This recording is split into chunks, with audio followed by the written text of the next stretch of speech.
दौलत, इसका असली मतलब क्या है? क्या ये सोने के सिक्के हैं या कुछ और? चलिए आज इसी सवाल का जवाब ढूंढते हैं एक कहानी के जरिए। एक ऐसी कहानी जिसमें दो आदमी हैं, एक जादुई तोहफा है और एक मीठी सी जलेबी है। ईमान की मिठास से रामू सच में अमीर बन गया। वाह क्या लाइन है! सच कहूं तो ये एक लाइन ही इस पूरी कहानी का सार है, उसका निचोड़ है। ये हमें सोचने पर मजबूर कर देती है कि असली दौलत शायद वो नहीं जो हमें दिखती है, बल्कि वो है जो अंदर महसूस होती है। तो चलिए शुरू करते हैं खंड 1 से, ईमानदारी बनाम लालच। इस कहानी के दिल में हैं दो बिल्कुल अलग तरह के इंसान। आइए मिलते हैं इनसे। तो देखिए, एक तरफ है रामू जो बहुत मेहनती है, ईमानदार है, पर किस्मत का मारा, बेहद गरीब। और दूसरी तरफ है धनी राम, लालची, इतना बेरहम कि पूछिए मत, और दौलत के नशे में चूर। मतलब एक की दुनिया चलती है ईमानदारी से, तो दूसरे की सिर्फ और सिर्फ लालच से। अब ये जो बात धनीराम ने कही, ये कोई खोखली धमकी नहीं थी। नहीं, ये वो बोझ था, वो दबाव था जिसके नीचे रामू हर दिन पिस रहा था। और यहीं से उसकी गरीबी और धनीराम की इस क्रूरता से हमारी कहानी का मंच तैयार होता है। अब आता है खंड 2, एक निस्वार्थ भेंट। और यहीं से कहानी में एक ऐसा मोड़ आता है जहां रामू के ईमान की, कह सकते हैं कि, असली परीक्षा होती है। जरा सोचिए क्या हालत होगी, घर में खाने को बस आखिरी निवाला बचा हो और ठीक उसी वक्त दरवाजे पर कोई भूखा आ जाए। ऐसी मुश्किल घड़ी में रामू और उसकी बेटी जो कदम उठाने वाले थे, वही उनकी असलियत बताने वाला था। और देखिए उन्होंने क्या चुना। खुद भूखे रहना मंजूर किया, लेकिन अतिथि को खिलाने का फैसला किया। यह सिर्फ दया नहीं थी, यह तो उनकी गहरी ईमानदारी और उनकी इंसानियत का जीता जागता सबूत था।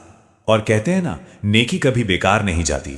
तो अब आता है खंड 3, जादुई मटके का इनाम। रामू को एक ऐसा इनाम मिलता है जो उसकी पूरी की पूरी दुनिया बदलने वाला था। तो फकीर ने दिया एक मटका, और यह कोई मामूली मटका नहीं था। इसके अंदर था अमृत घोल, एक ऐसी जादुई शक्ति। लेकिन एक मिनट, इसके साथ एक चेतावनी भी जुड़ी थी, और यही चेतावनी आगे की कहानी का पूरा रुख तय करने वाली थी।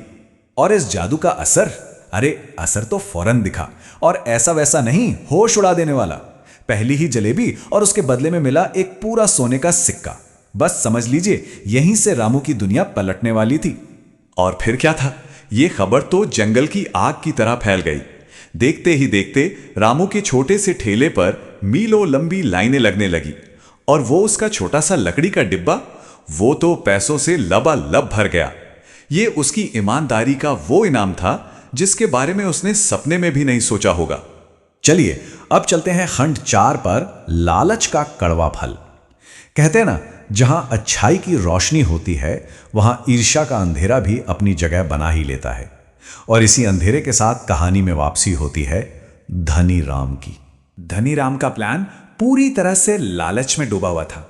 उससे लगा कि वो बस जादू का मटका चुराएगा और रामू की सारी सफलता भी उसकी हो जाएगी। लेकिन वो एक बात भूल गया कि जादू के भी अपने नियम होते हैं, और वो इन नियमों को समझने में पूरी तरह से नाकाम रहा। यहां पर अंतर देखिए, बिल्कुल साफ है। रामू ने जादू का इस्तेमाल किया सम्मान के साथ, बस एक बूंद, और धनीराम, उसने लालच में आकर आधा मटका ही उड़ेल दिया। सीधी सी बात है, एक की नीयत में ईमानदारी थी और दूसरे की नीयत में सिर्फ लालच, और नतीजा वो तो सबके सामने था ही। और नतीजा क्या कहूं, पूरी तरह से विनाशकारी। धनीराम की बनाई जलेबियां सिर्फ बेस्वाद नहीं थीं, वो तो जहर बन चुकी थी, कड़वी नीम से भी बदतर। बस एक ही झटके में उसका सारा लालच, उसकी सारी असलियत पूरे गांव के सामने आ गई। और अब हम पहुंचते हैं कहानी के आखिरी पड़ाव पर, खंड 5, असली जादू का रहस्य।